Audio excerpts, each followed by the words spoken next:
Labai dažnai mes atkeliaujame į praktiką su savais lūkesčiais, mes turim labai stiprų kontrolės jausmą.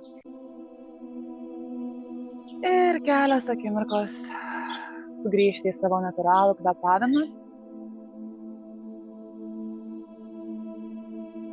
Ir tokiu būdu mes prispaudžiam tai, ką jaučiam, susijaudinam, susinervinam, kažkoks įvyko įvykis, bet mes neturėjom laiko jo išjausti. Pakvėpuojam, bet koks fizinis ar emocinis sunkumas slysta pro tavo rankų pirštus, tarsi byrantis smėlis. Kvėpavimas ramus, lėtas ir atpalaiduojantis.